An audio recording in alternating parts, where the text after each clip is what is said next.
Bom dia, eu sou o aluno Claudemir, no Colégio Promundo, da turma primeiro ano do ensino médio, do Oswaldo Cruz. E hoje estou aqui com o professor Robervan. Professor, queria que o senhor se apresentasse, por favor.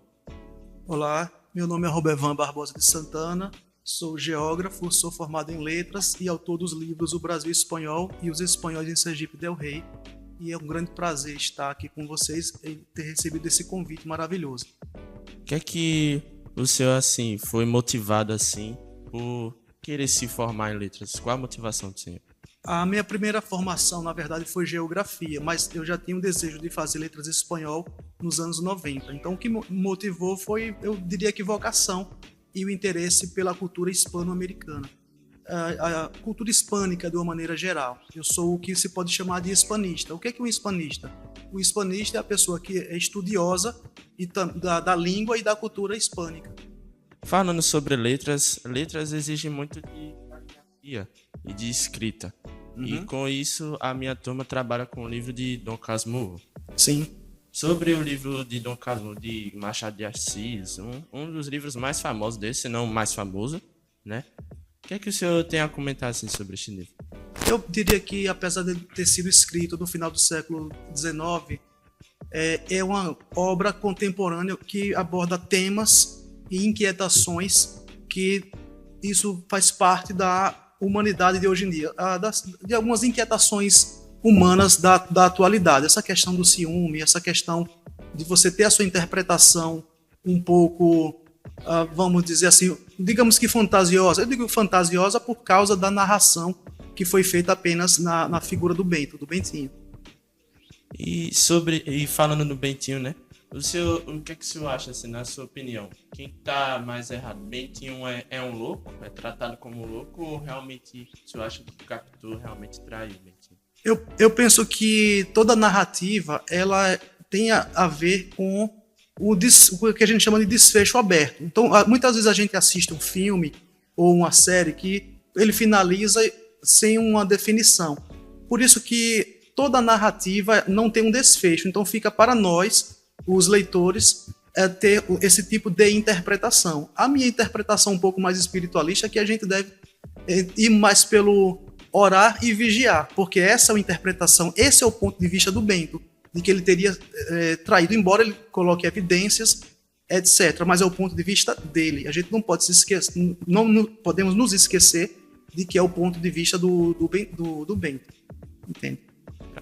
Para um iniciante na leitura, o senhor recomenda esse livro?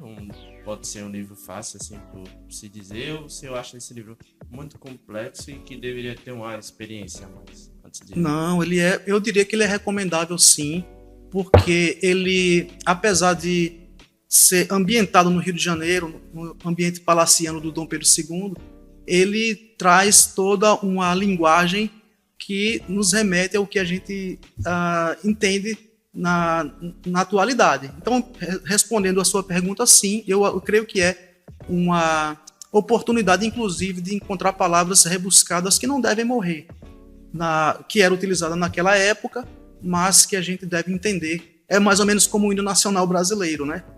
O que é um lábaro estrelado, por exemplo. Então, a gente tem que procurar entender essas palavras, ainda que não sejam tão usadas. Mas respondendo sim a sua pergunta, eu penso que sim, que ela é uma obra que ela deve ser lida por tenra idade, não tem problema algum. Claro que não infanto, mas do juvenil para cá.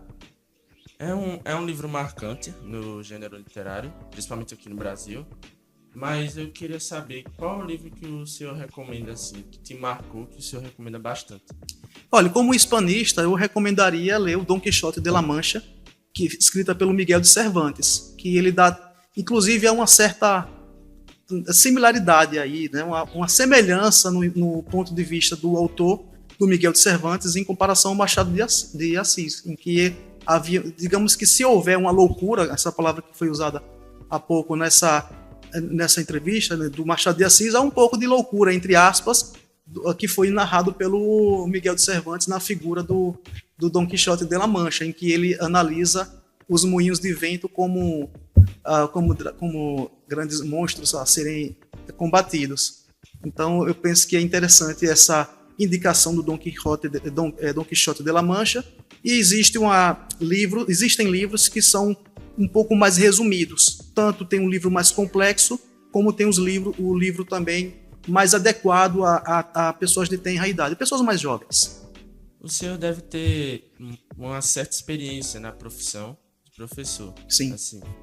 E para finalizar, eu queria saber assim 3 conselhos que o senhor daria para os alunos no Brasil em geral, para se desenvolver como ser humano e como um estudante. Primeiramente, buscar valores do passado, do passado que se aplicam ao presente. Eu me refiro a não ser imediatista, a gente reconhecer toda a trajetória, toda a luta de quem se esforçou para entregar para nós o que nós temos hoje em termos de facilidade. Então é interessante que a gente, primeiro de tudo, valorize. A gente não entende, segundo o conselho, não entender que a gente está aqui apenas de férias, a gente está aqui por algum propósito, e no meu ver é mais ou menos como São Francisco de Assis, em que diz que temos que, ele diz assim: Senhor, faz de mim um instrumento de vossa paz. Então eu penso que a gente está aqui para ajudar o próximo de alguma forma, e ajudar o próximo não é apenas você dar um bem material, às vezes é até um sorriso para uma pessoa que está entristecida, um bom dia para uma pessoa que está entristecida ali sozinho. Então, entre no nosso grupo, faça parte da nossa turma aqui para fazer esse trabalho. Isso pode fazer um diferencial nas pessoas. Esse é o meu segundo conselho. E o meu terceiro conselho é justamente já basicamente esses dois, né? Eu não diria um terceiro no momento, mas entender que a gente está aqui por esse propósito, está aqui para ajudar o próximo. Então a gente não está de férias, embora eu entenda que a gente tem que ter um momento de lazer, mas é importante a gente valorizar o passado, as nossas raízes, para que a gente entenda um pouco mais como será o nosso futuro. E não se desesperar, claro, se você enveredou por um caminho que descobriu, opa, isso aqui não é esse o caminho que eu queria. Não é vergonha nenhuma a pessoa dar um passo para trás para poder ir para frente, seguir, né? Muito obrigado pela presença, professor. Eu que agradeço. Por estar aqui com a gente para ser entrevistado e compartilhar um pouco das experiências do senhor. E nos vemos na próxima.